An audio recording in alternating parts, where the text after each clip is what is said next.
네, 오늘은 사무엘상 17장의 말씀으로 하나님이 보신 다윗의 중심이라는 제목으로 함께 은혜 나누겠습니다. 링컨은 미국의 역사상 가장 못생긴 대통령으로 알려져 있습니다.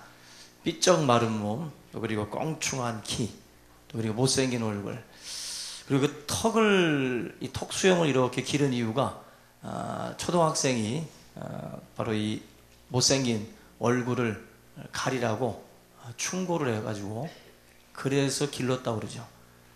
굉장히 가슴 아픈 분입니다. 근데 링컨이 많은 일화가 있는데 의회에서 한 야당 의원으로부터 이런 지적을 받았습니다. 당신은 두 얼굴을 가진 이중인격자다. 얼마나 억울하겠어요? 그 말을 듣고 링컨이 반문을 하는데 이렇게 대답을 합니다. 만일 나에게 두 얼굴이 있었다면 왜 이런 중요한 자리에 하필 이 얼굴을 가지고 나왔겠습니까? 결국 링컨의 대단한 조크죠. 그죠? 자기 자신의 그 얼굴을 향해서 조롱하는 그 야당 의원에게 아주 재치 있게 그 상황을 넘어갔습니다. 여러분들 사람을 볼 때 어디를 보십니까?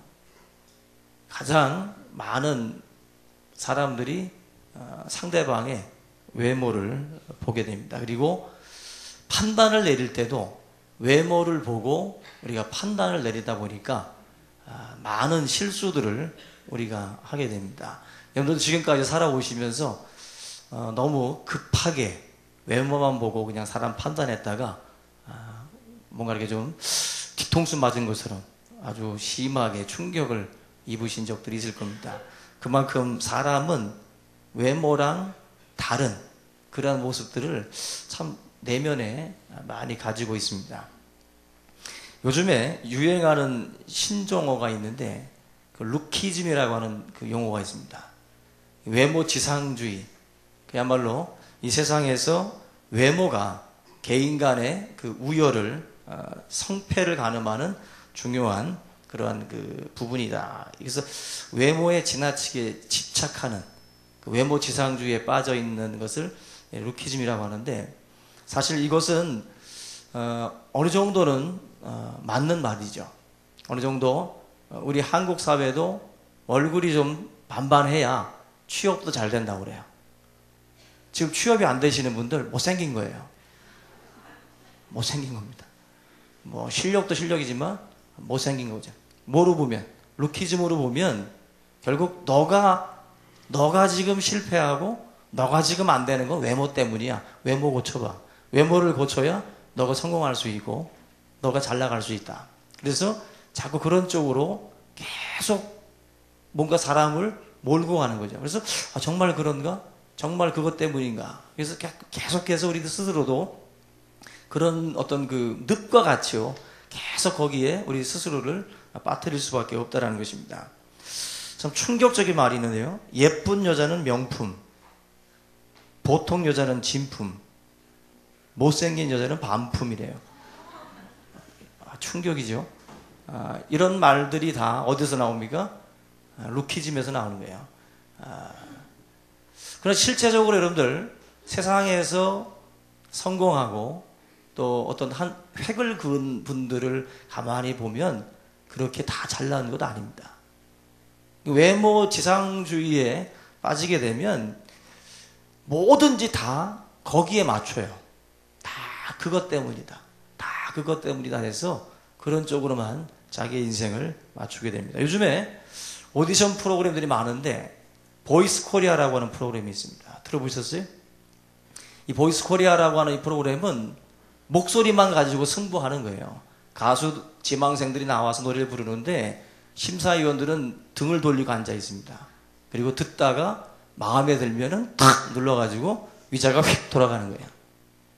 그런데 참 놀라운 건 목소리를 딱 듣고 탁 자기가 굉장히 좋다 생각해서 탁 눌러가지고 딱 돌아서면 심사위원들의 얼굴이 다 하나같이 놀래요.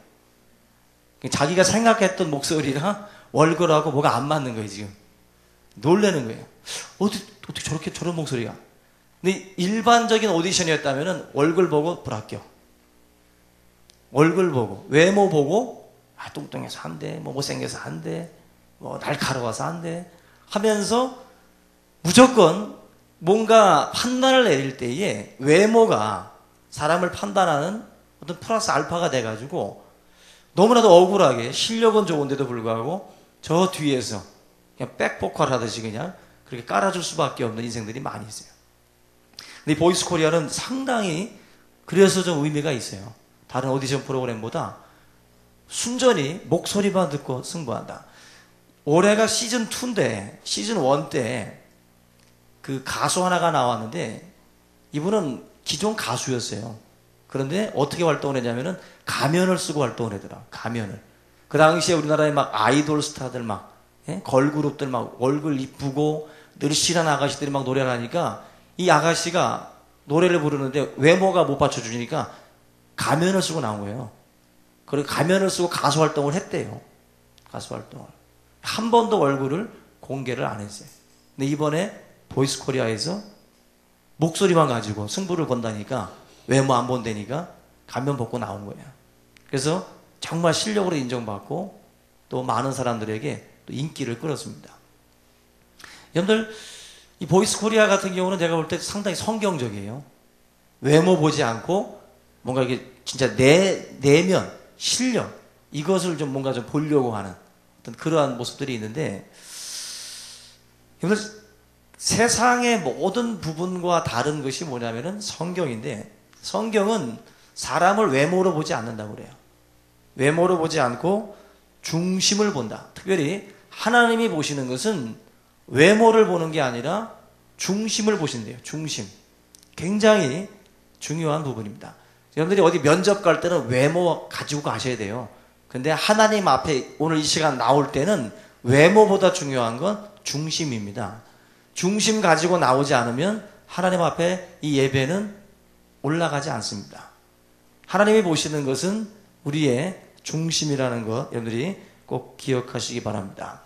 미국 사람들이 한국의 이력서를 보면 놀라는 것 3가지가 있대요. 첫째가 주민등록번호를 이력서에다 넣는 것을 보고 미국인들은 놀란답니다. 어떻게 그 개인정보를 그렇게 함부로 취업할 회사에다가 다 흘리냐는 거죠. 들어보면 그렇죠. 나의 가장 중요한 정보인데 이걸 다 다니는 회사마다 다 집어넣어가지고 그리고 그걸 다시 회수해서 찢는 것도 아니고 그냥 갖고 있잖아요.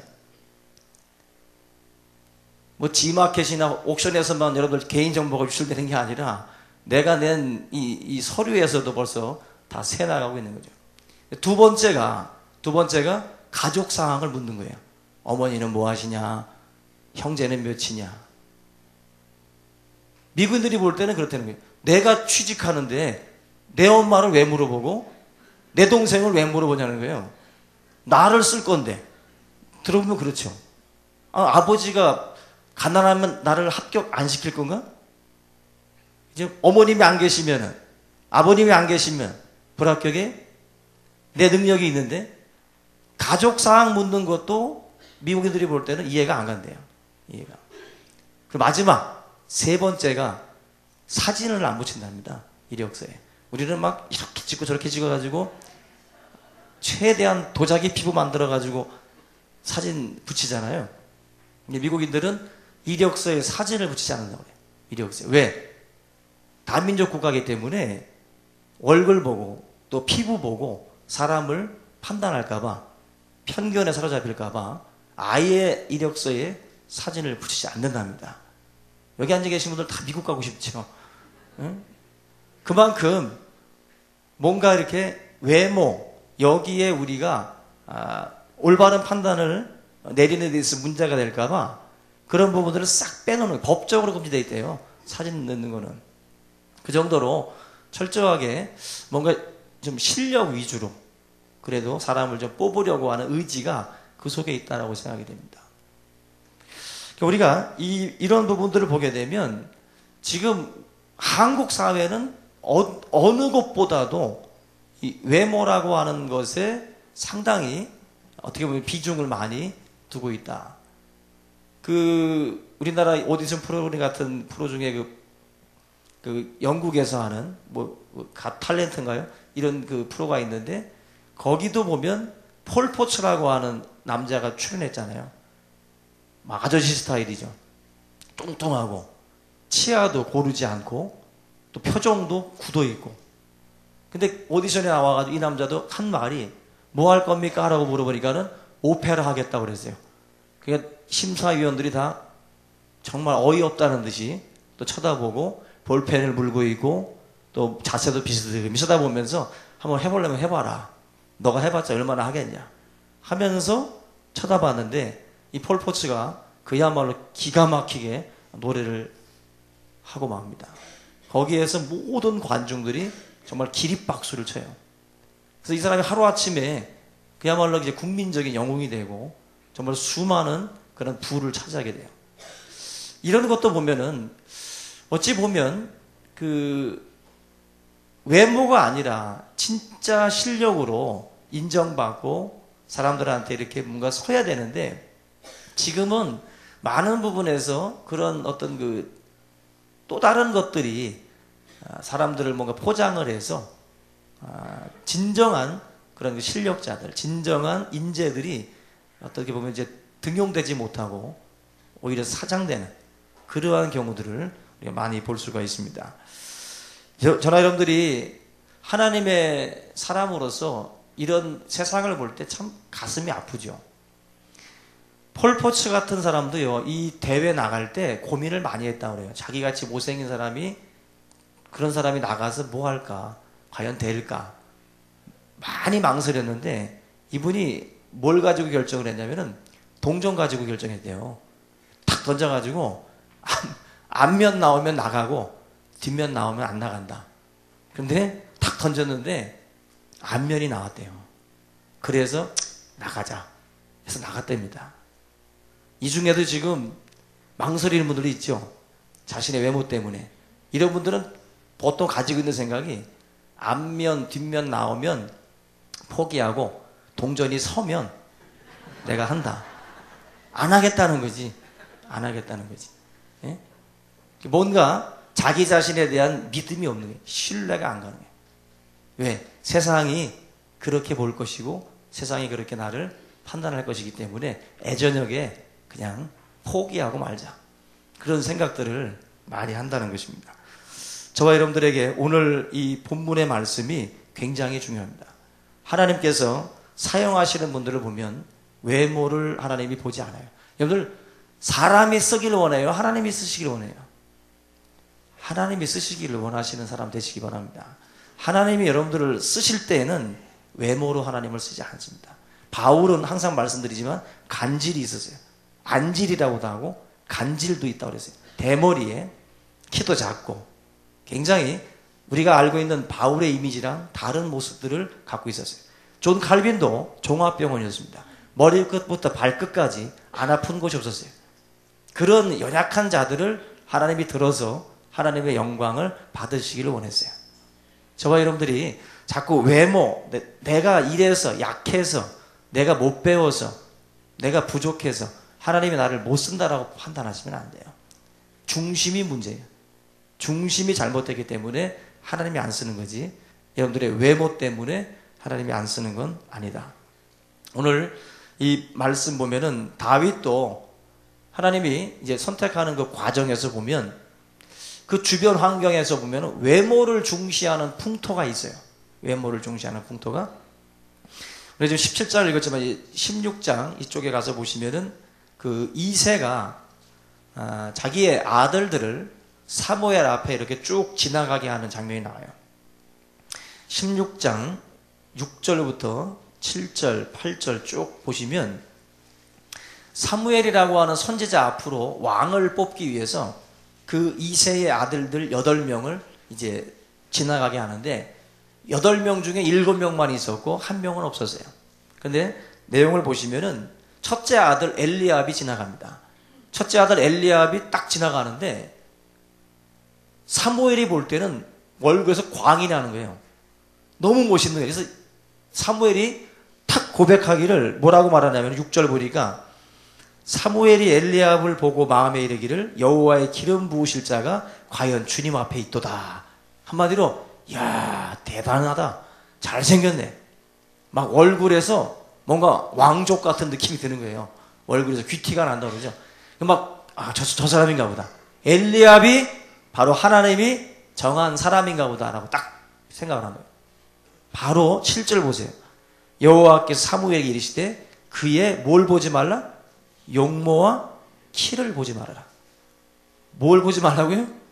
용모와 키를 보지 말아라. 이 말은 사무엘이 지금 용모랑 키 본 거예요. 사무엘이 지금 엘리압이 지나갈 때 키가 한 180 되네? 얼굴 잘생겼네? 이거 보고 너다 라고 딱 집은 거예요. 하나님이 대뜸 보지 마. 용모 보지 말고 키 보지 마라. 결국 그 7명이 다 지나가는데도 결국에는 아무도 하나님이 선택하지 않았다고 그래요.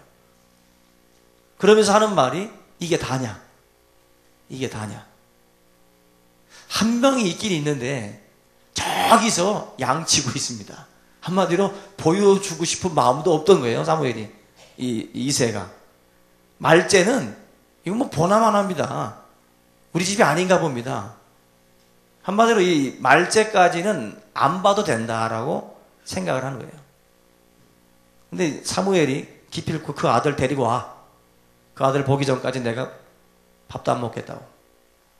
결국 말째를 데리고 오죠. 말째를 하나님께서 딱 보시고 사무엘이 그를 보고 기름을 부어요. 기름을 붓고 다윗을 하나님의 이 나라의 왕으로서 하나님이 선택을 하십니다. 근데 여기 보면은 이게 지금 요즘으로 치면 길거리 캐스팅이에요. 이게 정작 오디션 보러 간 놈들은 다 떨어지고 길거리 지나 떡볶이 먹고 있는데 와가지고 너 배우 할래? 이거죠. 다윗도 너 왕해라. 전혀 다윗은 생각도 안 하고 있었던 인생이에요. 양치고 있었어. 양치고. 근데 너 이 나라를 다스리라는 거죠. 왕이 되라는 거죠. 근데 여러분 이 본문 보시면은 재미난 게 16장 12절에 다윗이 어떤 얼굴인가 보세요. 16장 12절 이에 사람을 보내어 그를 데려오매 그의 빛이 붉고 눈이 빼어나고 얼굴이 아름답더라. 다윗 못생겼어요? 잘생겼죠. 결국 하나님 잘생긴 놈 뽑았네. 그죠? 결국 뭐 앞에서는 용모랑 키 보지 말라고 그러더니 정작 다윗 뽑아놓고 보니까 잘난 놈이에요. 잘난 놈. 하나님도 용모랑 키 보신 거 아닙니까 이게? 굉장히 이거 못생긴 사람 이 구절에서 2번 죽이는 거죠. 그죠? 앞에서 위로해 주셨다가 뒤에서 다시 한번 찔르는 굉장히 하나님이 좀 약간 짓궂게 느껴질 정도로 어이없는 그런 구절입니다. 근데 여러분들 여기서 우리가 잘 보셔야 됩니다. 이거는 잘못된 생각이죠. 뭐냐면 하나님은 일부러 이 못생긴 사람을 선택하시는 분이 아니에요. 아멘? 하나님은 일부러 못생긴 사람을 선택하는 게 아닙니다. 예? 일부러 뚱뚱한 사람, 일부러 삐쩍 마른 사람, 일부러 병든 사람 고르는 게 아니에요. 하나님이 중심을 보고 골랐는데 잘난 놈이야. 중심을 보고 골랐는데 못난 놈이에요. 중심을 보고 부르셨는데 뚱뚱해. 중심을 보고 불렀는데 이뻐. 다르죠. 예? 중심을 보고 뽑고 나면 별의별 사람들이 다 있는 거예요. 별의별 사람들이. 그래서 여러분들 못생겨서 나는 하나님이 선택했을 거야. 나를 부르실 거야. 나를 하나님께 쓰실 거야. 나를 사랑할 거야. 착각하지 말아야죠. 못생겼는데 중심까지 고약하면 한 대 맞을까 10대 맞습니다. 예? 중심도 더럽고 외모도 더럽고 어떻습니까 그건? 외모는 부족해도 중심이 서면 하나님이 쓰신다는 거 아셔야 돼요. 하나님은 사람과 같이 용모와 신장을 보지 않아요. 용모와 신장. 부르셔서 쓰다 보니까 그런 사람인 거예요. 그래서 여러분들 우리 기독교 안에도 뭐 서울대 출신 뭐 4년 뭐 연속 수석해가지고 주의 길 가는 분들 뭐 많잖아요. 그런 분들도 그분들이 잘나서 뽑은 게 아니라 중심을 보고 뽑고 나니까 그놈이 그런 거예요. 예? 그렇게 하나님께서 쓰시는 겁니다. 그래서 아무리 잘났어도 아무리 능력이 있어도 중심이 잘못되어 있으면 쓰임받지 못해요. 아무리 질그릇까지 깨어진 존재를 할지라도 하나님 앞에 중심만 서면 하나님이 쓰십니다. 여러분들 저와 여러분들이 그런 믿음을 가지고 하나님 앞에 중심을 드릴 수 있기를 주님의 이름으로 부탁을 드립니다. 다윗은 하나님께 마음이 합한 자라고 그랬어요. 마음이 합한 자. 하나님과 마음이 합하셔야 돼요. 특별히 다윗은 무엇보다도 자원하는 사람이었어요. 자원하는 사람. 오늘 이 본문 상황은 이 블레셋과 이스라엘이 대치하는 그런 그 상황입니다. 그 대치한 상황에서 40일 동안 골리앗이 나와가지고 이스라엘을 능욕해요. 계속 조롱합니다. 나와 싸울 놈 있느냐? 아무도 안 나가요. 그 골리앗과 누가 싸우겠어요? 두려워 떨고 다들 누가 자기 밀을까봐 다들 막 쭈뼛쭈뼛 하고 있습니다. 그때 다윗이 손을 들고 의분이 일어난 거죠. 의분이 일어나가지고 자기가 손을 들고 자원해서 이 싸움을 내가 싸우겠다라고 말씀을 합니다. 32절에 주의 종이 저 블레셋 사람과 싸우겠다. 내가 다윗은 지금 군인이 아닙니다. 형들 도시락 주러 갔다가 얼떨결에 지금 골리앗을 본 거예요. 군인도 아니고 다윗의 신분은 지금 양치던 목동입니다. 그리고 형들 군입대해서 전쟁 치르는 곳에 먹을 거 주러 갔던 거예요. 근데 그 자리에서 모든 군인들은 다 멈춰 있는데 다윗이 일어나는 거예요. 다윗이 일어나서 내가 저 사람을 무찌르겠다. 자기가 자원을 했어요. 나중에 다윗이 왕이 되었을 때 당신의 수족이 되겠다고 손들고 나온 사람 얼마나 많은지 몰라요. 수많은 장수들이 다윗을 위해서 목숨 바치겠다고 다들 왔어요. 결국 하나님 앞에 자기를 드리기로 결심을 하니까 그 중심 보시고 하나님이 이후에 그의 인생에도 수많은 사람들을 하나님이 붙여주셔요. 저와 여러분들이 하나님 앞에 이런 자원하는 심령들이 되어야 됩니다. 우리는 내게 덕이 되면 손을 들고 목소리를 높이죠. 해가 되면 쥐 죽은 듯이 조용합니다. 지금 이 당시의 군인들도 자기를 밀쳐낼까봐 다들 쥐 죽은 듯이 조용했어요. 근데 다윗만이 이렇게 분연히 일어나서 하나님을 위해서 싸우겠다라고 자기의 생명을 걸고 있습니다. 신약 성경에 보면은 이 빌립보서 3장 30절에 에바브로 디도라는 사람이 나와요. 이 에바브로 디도를 어떻게 표현하냐면 그리스도의 일을 위하여 죽기에 이르러도 자기 목숨을 돌보지 아니한 사람. 에바브로 디도는 죽기에 이르러도 자기 목숨을 돌보지 않았어요. 하나님의 영광을 위해서 자기의 삶을 바쳤어요. 바울은 이런 에바브로 디도와 같은 사람들을 존귀 여기라 그랬어요. 존귀 여기라. 교회 안에서 자원하는 자들, 하나님 앞에 자신의 삶을 드리는 자들을 존귀 여기세요. 그들은 하나님 앞에 영광을 돌리는 자들입니다. 우리의 삶에 이런 자원하는 심령으로 우리가 서게 되면 하나님이 그 영혼을 존귀하게 만들어 주십니다. 그런 부분에서 우리 모두가 하나님 앞에 영광 돌리는 또 자원해서 우리가 내가 여기 있습니다. 하나님 손을 들어서 우리가 하나님의 영광을 위해서 나아가는 그런 백성 다 될 수 있기를 주님의 이름으로 축원합니다. 두 번째, 이 다윗은 맡은 일에 충성하는 사람이었습니다. 우리가 잘 아는 것처럼 다윗은 양을 칠 때에도요, 오늘 본문 34절과 35절 보면은 곰이 와서 양떼 이 새끼들을 다 움켜가면 그것을 다시 찾아오기 위해서 따라갔다 그랬어요. 곰과 사자를 보면 도망을 가잖아요, 우리는. 다윗은요, 자기가 지키던 양새끼들이 곰에 의해서, 사자에 의해서 물려가면 그걸 쫓아갔다는 거예요. 쫓아갔다는 거예요. 따라가가지고 결국 그거를 곰의 그 이빨, 사자의 그 이빨에서 다 빼왔다는 거예요. 빼왔다. 무시무시합니다. 이 다윗이 보면. 엄청난 거 아닙니까? 지금 가끔 뉴스에 보면 음주운전 단속하던 경찰들이 차에 매달려가지고 막 그 음주운전자가 뺑소니 치는 걸 쫓아가는 경우도 있잖아요. 그러다 뭐 또 순직하는 경우들도 있는데 책임감이죠, 그거. 또 소방대원들이 막 무너질 수도 있는, 그죠? 그때 당시에 그 무역센터 그 건물로 들어갔던 그 분들도 책임감이죠. 책임감. 지금 이 다윗 같은 경우도 굉장한 어떤 그 책임감을 가진 사람이에요. 지금 이 사람은 군인이 아닙니다. 다윗은 군인이 아니에요. 그런데 다윗은 왜 지금 이 일에 참여했는가? 나는 군인은 아니지만 하나님의 백성이에요. 근데 하나님의 이름이 능력을 받고 있어요. 하나님의 백성으로서 싸운 것이지 군인으로 싸운 게 아니에요, 다윗은. 군인들은 잠잠하지만 나는 하나님의 이름이 더럽혀지는 거 못 견디겠다는 거예요.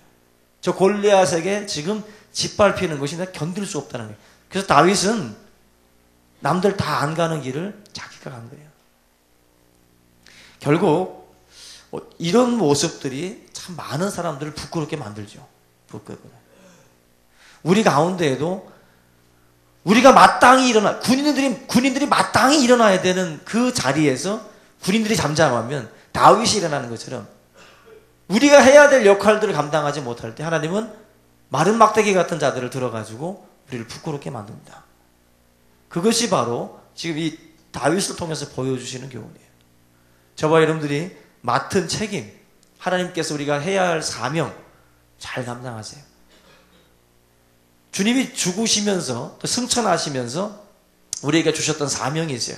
땅 끝까지 이런 내 증인되라. 내가 이 증인의 역할을 감당하지 못하면 그 누군가는 그 사역을 감당할 겁니다. 우리는 하나님 앞에 섰을 때에 우리가 하지 못했던 그 책임에 대해서 하나님이 물으실 거예요.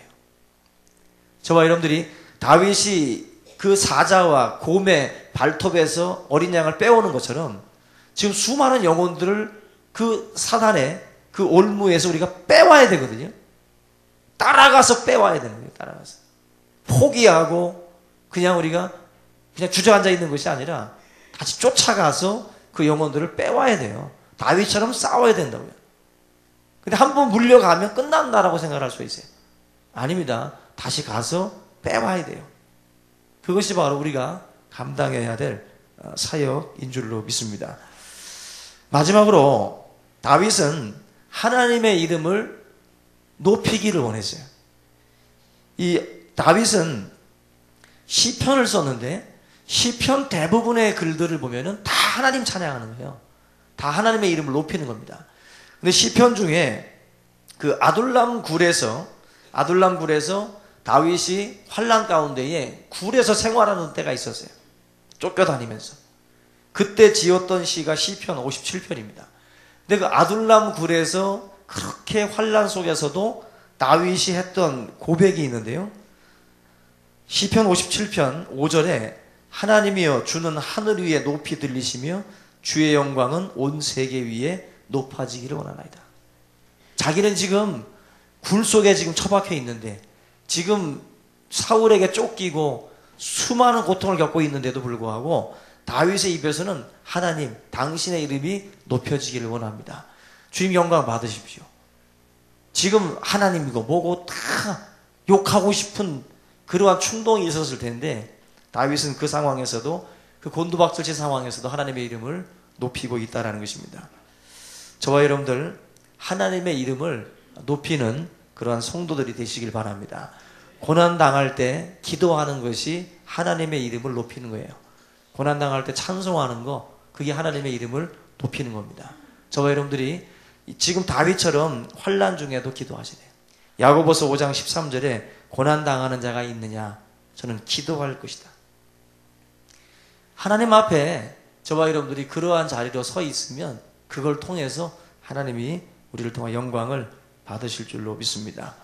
오늘 저희들이 이 말씀을 붙들고 내가 내 중심이 지금 하나님 앞에 지금 어떻게 서 있나, 하나님이 지금 나의 용모도 안 보고 기도 안 본다면 지금 내가 지금 하나님 앞에 지금 어떤 모습일까? 그냥 스쳐 지나가는 그런 존재일 수 있어요. 하나님이 나를 그냥 지나간다니까요. 엘리압을 지나가고 7 형제 지나가듯이 내 앞에서 주님이 그냥 지나간다고요. 주님의 발걸음을 멈추게 해야 되는데 이 자꾸 용모와 그런 키나 외모에 자꾸 우리가 집중하면 하나님은 그냥 지나갑니다. 오늘 이 다윗을 선택하시는 하나님의 이 모습, 다윗의 이 중심, 이거 여러분들이 꼭 기억하시고 저나 여러분들이 이런 모습으로 주님 앞에 설 수 있기를 주님의 이름으로 축원합니다. 다 같이 오늘 말씀을 붙들고 함께 통성으로 기도하겠습니다. 살아계신 하나님 아버지 감사를 드립니다. 오늘도 하나님의 말씀